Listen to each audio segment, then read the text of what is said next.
good evening, and welcome to Environmental Coffee House. I am Sandy Shellis, and it's nice to see you guys here tonight. I am going to be talking about some projections tonight. Clean tech projections, 2.1.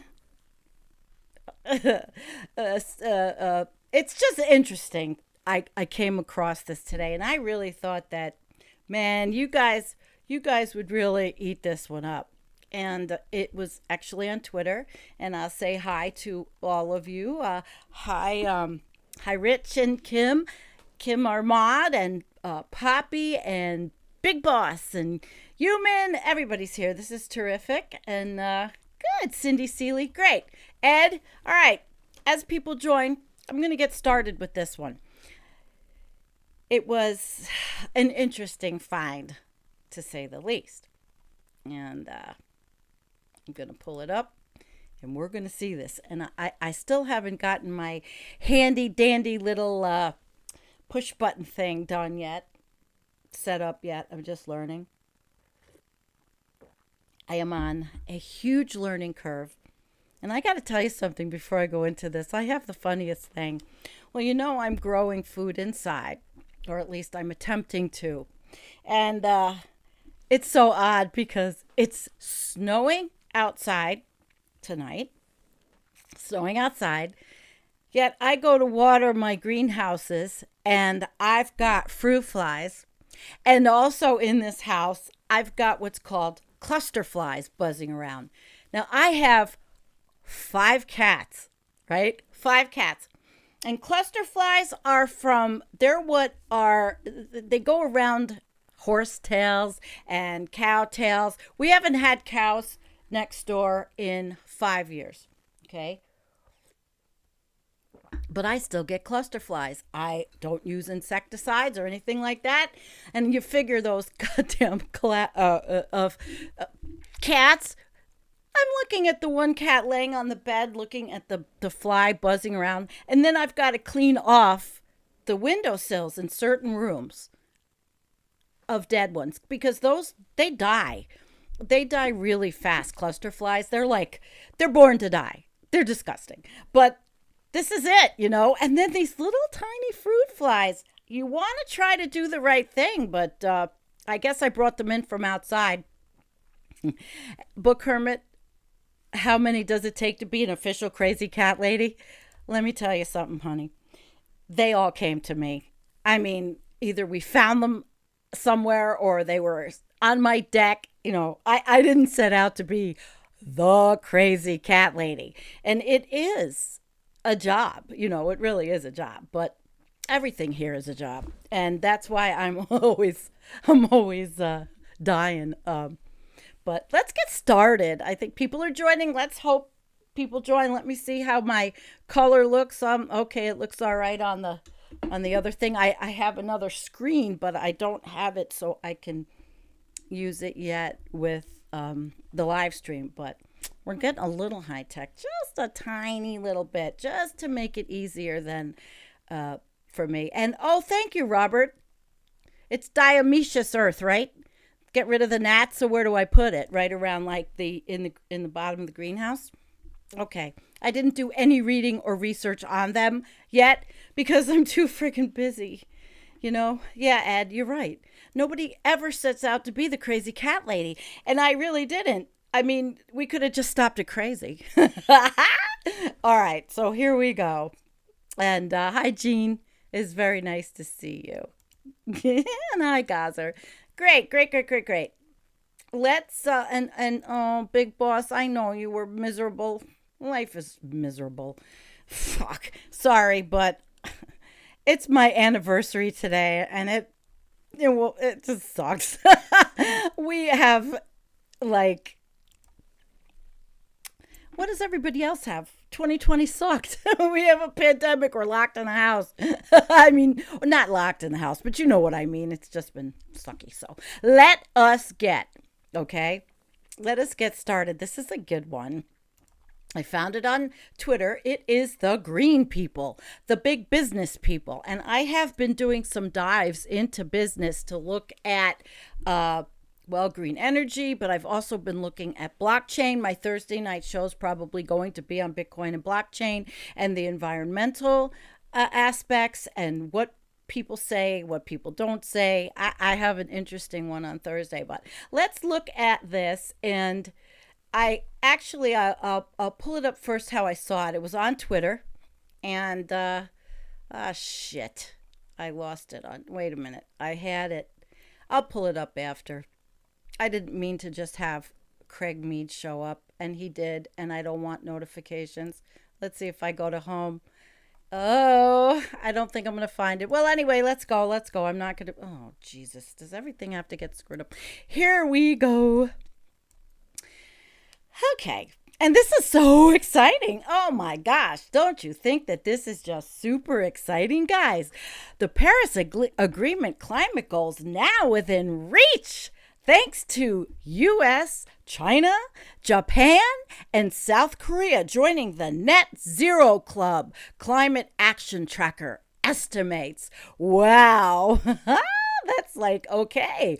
So, should the U.S., Japan, and South Korea deliver on net zero emission targets announced by their leaders in recent months, then the global climate change goals of the Paris Agreement could be within reach, potentially putting the world on track to avoid the most catastrophic global warming scenarios during the second half of the century.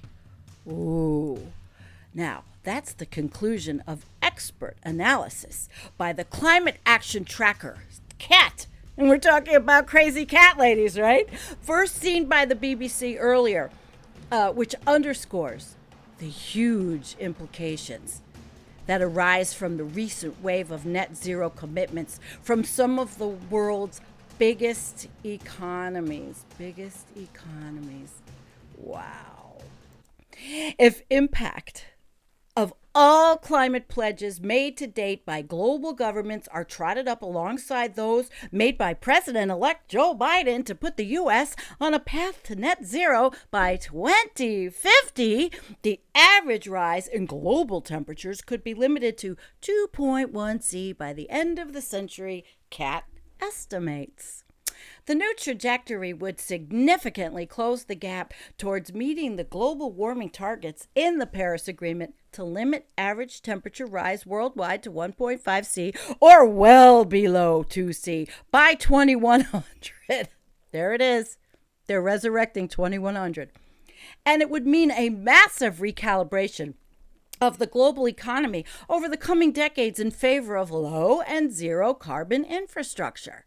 However, observers were quick to note that the projected temperature increases would only be realized if the world's largest economies deliver on their pledges, guys, on their pledges to fully decarbonize within 3 or 4 decades, targets that require an industrial and technological transformation unprecedented in its pace, scale, and reach. Others also noted that national net zero goals frequently rely on the use of negative emissions projects and technologies that have not been tested at scale and which some critics fear are currently unviable. And that brings me, I'm going to stop right here, and I'm going to play a little video I want you to see that just goes into, and then we'll come back here.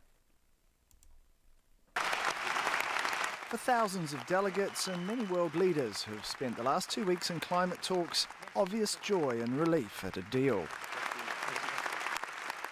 But once the cheering subsides, the much tougher job of turning promises into action begins. The Paris Agreement sets out a target to limit warming to below 2 degrees Celsius and to strive to keep global temperatures at a maximum of 1.5 degrees above pre-industrial levels. The problem is the commitments made by 187 countries in Paris are not enough to do this. It's estimated that even if they're achieved, they'll only hold warming to between 2.7 and 3 degrees. We are of the opinion that the agreement could have been more ambitious. We share the concerns of several friends that agreement does not put us on the path to prevent temperature rise below 2 degrees. The agreement asserts that greenhouse gas emissions must peak as soon as possible. To do this, it relies on voluntary national plans. But as they stand, these plans would see global emissions continue to rise, and by a significant amount. It's an outcome that brought protesters out onto the streets of the Philippine capital, Manila. The interests of countries like the Philippines have not been adequately addressed, leaving the decisions for countries and not having a very well-defined targets for emissions actually makes it more dangerous for countries like the Philippines for climate change.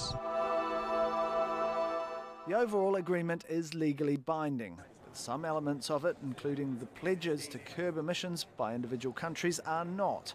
This means the success of the agreement depends entirely on political will, with each country setting its own goals and even deciding whether to sign up to a 5-year check-up on what progress it's making. One of the world's leading scientists put it this way. It's a fraud, really, a fake. It's just worthless words. There is no action, just promises. As long as fossil fuels appear to be the cheapest fuels out there, they will continue to be burned. The agreement recycles a pledge from previous talks to raise $100 billion a year by 2020 from rich countries to help poor countries transform their economies. But overall success in tackling climate change rests, as it always has, on the shoulders of individual governments. It's now up to them to honour their promises and good intentions and turn their words into actions. Tarek Basley, Al Jazeera. Okay, that was 2015, by the way. And being that was 2015, what's changed, guys? It's 5 years. You know, a lot has changed, but nothing has changed, right? A lot has changed and nothing has changed. So we're going to go back to the article.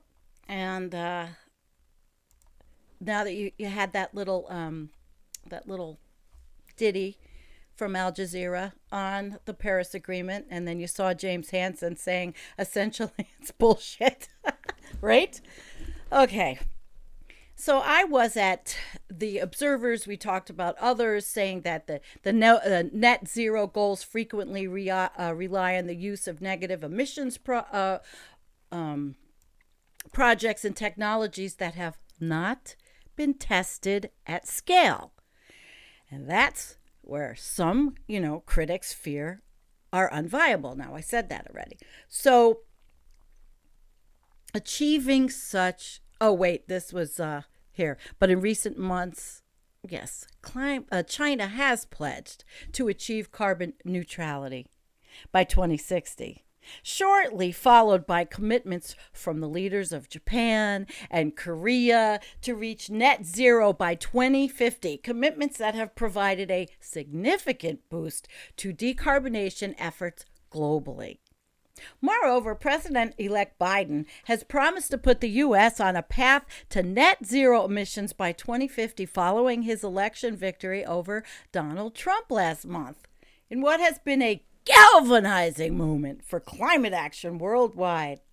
We shall see. Achieving such climate pledges made by world leaders remains a tall order, and detailed decarbonization plans for many of the countries to have set net zero targets and yet to be drawn up, and given the green light. But if all countries and states that have publicly committed to get net zero emissions formalize their targets, it would mean over half of global greenhouse gas emissions would be covered by net zero goals. When you add all that up, along with what a whole bunch of other countries are doing, then you move the temperature dial from around 2 0.7 C to really quite close to 2 degrees. Oh my God, 2 degrees. That's supposed to be, is just like fantastic. Okay. And global warming by the end of the century as we go up would have dangerous ramifications for the planet. Duh. Leading to volatile weather patterns, rising sea levels, and the likely extinction of many species. What do we talk about? I mean, seriously. There are also uncertainties as to when so-called tipping points could occur as the planet warms, such as the melting of permafrost leading to the escape of long dormant greenhouse gases into the atmosphere, which could lead to a further escalation of global warming. Even so, CAT's latest analysis offered a glimpse of how the global climate could be stabilized at a time when governments they are facing growing pressure to come forward with more ambitious climate pledges in the run-up to next year's crucial COP26. Okay, it's crucial. 26, all right? That's crucial. We'll be sitting here at COP31, barely breathing. I sound a little negative. Richard Black, director of the Energy and Climate Intelligence Unit think tank, said the rapid acceleration in climate action pledges from major global governments in recent months was incredible. The scale of change in the last few months has been incredible, with pledges from the likes of China, Japan, and the incoming Joe Biden team basically halving the gap between where existing policies were taking us and the 1.5C Paris target. Okay? The big caveat, of course, is that the majority of countries' pledges are just that. And delivering them means starting soon to implement policies that will cut carbon in the next few years. Well, as countries prepare to publish new carbon cutting proposals in time for the 5th anniversary of the Paris Agreement next week, this analysis should give added confidence that the world is heading increasingly swiftly towards a low-carbon economy and that the nations embracing the transition are more likely to prosper in this new world. So, how do you like them beans? Interesting. And as I say, well, there's critique, and then there's, I don't know, every single country, industry, and business on Earth is planning. It's a greater growth, more production, profit, and consumption, right? Year after year after year. Coal mines are still being dug. Fossil fuels are still searched for. Trump just tried to get Anwar open. I'm not sure today what the situation is. Plastics, pollution, it's all increasing. I don't know. Then there's displacement of people. It's going to go up anyway. And I know, Book Hermit, you're out there being such a naysayer, but this is what happens. And it's almost like it's like self-congratulating, the stuff that's in the Paris Agreement and what left out, it's little. And what's scarier is that people see this sort of news and they think, oh my gosh, the problem is solved or it's going to be solved. And I'm not saying this as a doomer because the people, the other people in Twitter, in Twitter. Well, Human wants to come on the air. Do you want to be graphically on the air? Because I can give you a link and you can come on with me if you have a comment that would be really cool. I'll copy the link and I'll put it in there. I wasn't going to do a long show, but pretty much I've made my my commentary, which was, as I always say, I was reading on EVs and the things are happening. They're happening, and we're not going to stop them. Whether or not it's a pipe dream, whether or not it's just feel good information. I don't think 2.1 is feel good information. And I have these I found this website. I don't know if I attributed it yet, but it was a self-editing website, and they have graphs, and you can actually go and update these graphs. So I thought it was pretty interesting to look at. Very simply, everybody knows all this. At the different rises in the temperature of our planet outside, increased intensity of and frequency of extreme weather events. Aren't we seeing those? And then likely tropical crop yield decline and food supply instabilities. Now we're seeing that, and people are saying, is it because of COVID? No. I don't think so. More extreme heat waves, more floods, more drought, 5%, and we go up as we go up.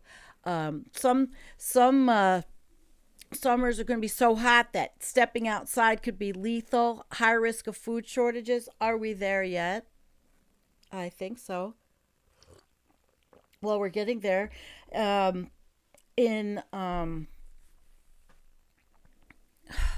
Australia, Jennifer read it the other night,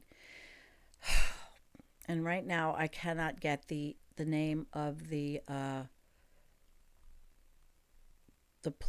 it's burning. It's just burning. And here we go. Some summers here, +2. This is when we get into the meat and potatoes. Some summers are so hot that stepping outside could be lethal. And I read that because I cut and pasted. High risk of reversing carbon cycle, triggering runaway warming spiral, droughts and famine for billions of people, leading to chaos and wars. That's pretty scary. But is that Mad Max? Is it Mad Max? Or is technology going to save us? Are we going to stop deforesting? Are we going to stop growing? But on the good side, there are people coming up with carbon capture ideas. The professor from Harvard with the mirror idea. There are ideas. They are going to be put into motion. I'm interested to see how some of these work. Because do we want to get to deadly heat waves every summer and hundreds of drowned cities and devastation of the majority of ecosystems, more tipping points are crossed leading to intensified warming? Is that what we want for the future? Is it baked in, so to speak? Is it baked in? Is it baked in? So we watch. And we watch the news, and we watch what's happening. We're looking at, and here's an interesting one right here. 3 people, and I'm not going to read it. It's just to illustrate. 3 people globally are short of water. This is from today, and it was from the Swaddle. It's not clickbait. It's an interesting article, but it's got data, and it does talk about facing the water shortages with 1.5 billion suffering, the water scarcity. But this is going to be happening now. It's happening now, and it's going to get worse and worse and worse. Climate breakdown. What are we doing? What do we do? I don't have the answers, but people on Twitter certainly like to talk about a lot of this. I was trying to get back to where the whole conversation was, and then that got all screwed up, and I'm not like oh, here it is. Okay, this guy is the editor of the article, Green Tech. He's the one that brought this in, the Business Green. And the capitalists are talking about all this. I watched TED Talk. Oh my God, the capitalists are on TED Talk all the time. You got to know what they're doing and what they're planning. Am I a capitalist? Probably. I'm a capitalist in the system. I mean, I was in the system forever. Do I have a business? No. Do I ever? But it's still ramming in there. It's still running along. We're still in a capitalist system, growth and such. So there were a lot of Kevin Anderson, actually, Dr. Anderson. He piped in on this one, and he said, "Doesn't such a headline require an important caveat or two? At the very least, we need to understand the scale of negative emissions assumed as the targets." So he was talking about negative emissions. He has an article he put up that was from the Ecologist, and actually this James Murray said he will end that. He will put that in. But there were a lot of good comments, and it's Fraser Island is burning so intensely. That's what Jennifer talked about Sunday night from Louise Clifford, our friend. The ecology will likely never recover. The reef is unlikely to survive the next 20 years in anything like its current form. 20% of our rainfall and 50% of our river flows in the southeast have gone, and that's at 1C. Are we going to feel good about 2C? So what is good news to some? Because look, kids, we might just go to 1C, to 2C, 2.1. But let's have that little bit of hopium shred and say, okay, let's sit back and either participate in making the changes, regardless of the end result, or just sit back and be a total doomer and say, well, we're so fucked. I don't choose to do that. But anyway, guys, so that's basically what I have for you. It's just a discussion on that article, which I found was quite interesting. Rich, a large city in Saudi Arabia, had their water sources go dry last year. They needed to haul water for 6 million residents. Wow. I don't know if I allow links in the. I should allow links so that you guys can send me links. That would be cool. Well, anyway, we're coming to the end. I'll read some. I'm not doing a super long one tonight. I just thought we would go over that article because it's what's happening. It's what's out there. It's what's for dinner, folks. It's what's for dinner, and and there'll always be more. There'll always be more. All right. Let's see some comments. Water is precious. Yeah, water is precious. TCR Galaxy. That hopium goes down smooth. Doesn't it, TCR? Jeez. Yeah. Miniwikoni Kim. It is. Water is life. Hey, David. David says, Kim, yes. Good memory. Good memory. Definitely don't forget to like and subscribe if you're not subscribed. We are not a mature race. Nobody cares. Hi, Gordon. Thank you, Sandy. I think you have given me a lot to think over. Well, there is, and you have to see the techno, what the techno utopians are doing, because they're your next door neighbors. They're the guy going to work, masked up, or they're the guy working on a computer, and gal. They're the human being, the breathing human being working on these things. They're the mini little wizards.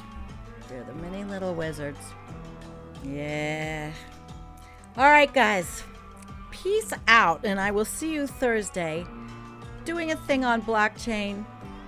I'm interested in what your thoughts are. All right? So peace out, guys. It was a pleasure. Pleasure's all mine. Definitely all mine. Bye. Thank you.